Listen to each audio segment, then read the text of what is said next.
I feel like Martha Stewart. So these are coil machines.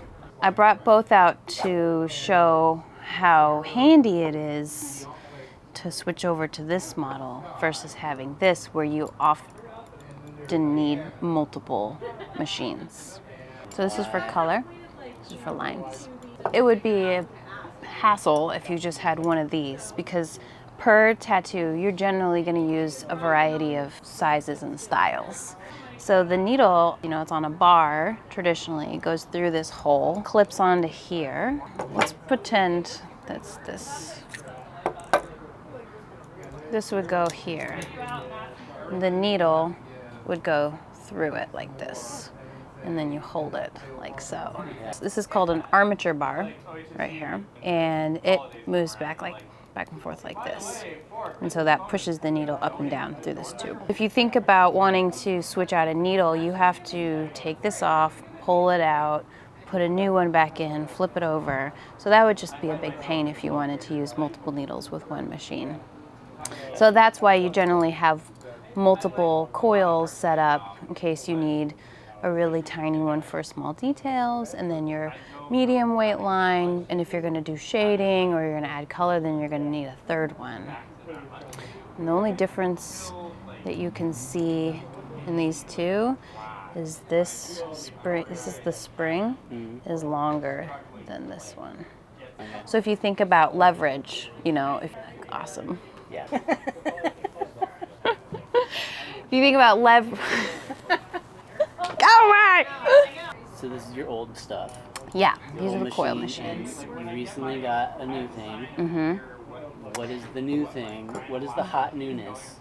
So again, I might be wrong, but I believe the past 10 to 15 years, the rotary machine has been available. I believe that's to be true. So instead of having an actual needle, like I was talking about earlier on the end of a bar, this kind of has this little needle that's also a little plunger. And it goes into the holder part, which is also called a grip. So instead of having to do an entire pull apart of the needle, these are handy because you have these little cartridge needles that you just pop in and pop out. So for a session where you need multiple different styles and sizes, you can just easily switch them out. So you don't have to have multiple machines, you just have one. I could be totally wrong. Maybe people do that with these cartridges. I haven't seen that.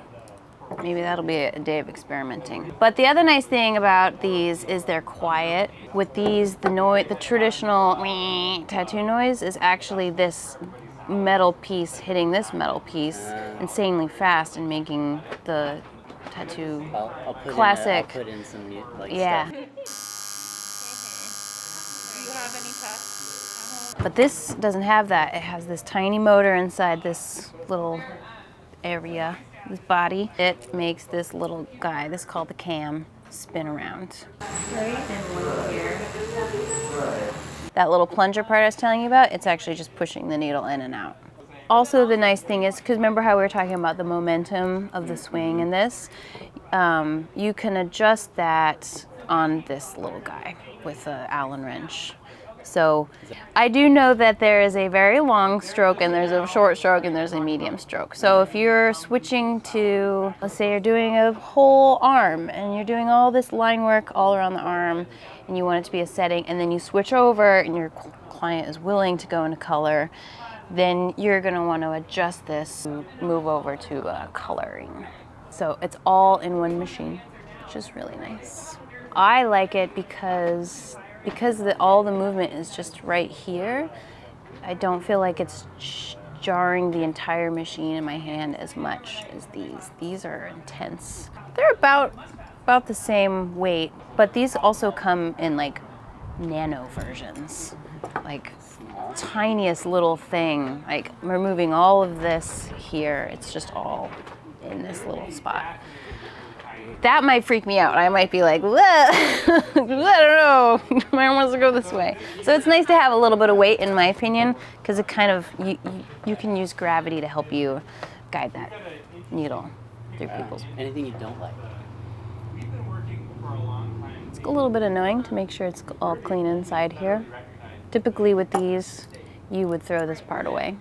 It would be disposable. If it does break, there's nothing I can do. Well, I mean, not me personally. If this breaks, I know how to fix it. If this breaks, I gotta send it back. Because all the components are in here, and I don't know what's going on in there. Whereas this is way simple. I mean, I would still have to order parts, but I could essentially build this machine up from scratch. That would be the con. And it is eventually, the motor will go out at some point. Ideally, it would be multiple years from now. Right. But on the same token, the only maintenance I need to do is put a little bit of machine oil in here, and that's it. So less maintenance, I guess, overall. So this is sort of a general swooping, overarching con to the tattoo world. All the information is heavily guarded. No one wants to just freely give out information. It's changing in little pockets, but overarching, yeah. So when I tried to get online to figure out how to use this, there's virtually no information. So I'm testing it out on people, yes. There was a little bit of instruction on the book, but it didn't talk about how to adjust this at all. That took a bunch of YouTube videos describing other machines that were similar to this. So that's a huge con. But I do like how it tattoos a lot. It's like cutting into butter. That's the other pro and con. $420, $175. Made in Seattle. This dude was super nice. I don't know anything about this dude.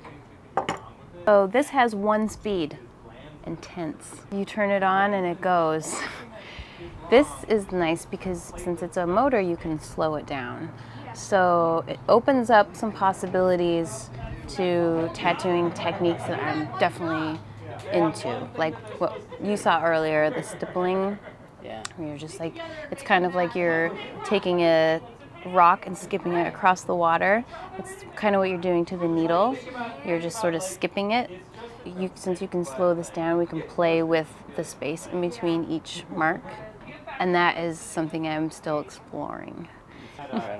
Yeah. I'm very excited about this.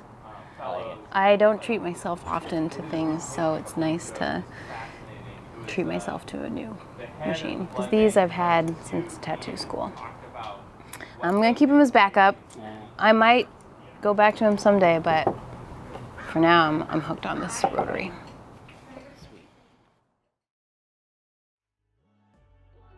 I have not seen a single female tattoo machine maker yet. Kind of angry about that. And I definitely looked when I was trying to find something other than Dan Cuban's, but yeah, there are no women-owned No, tattoo machine companies. there isn't. I didn't see any. I looked, I Googled.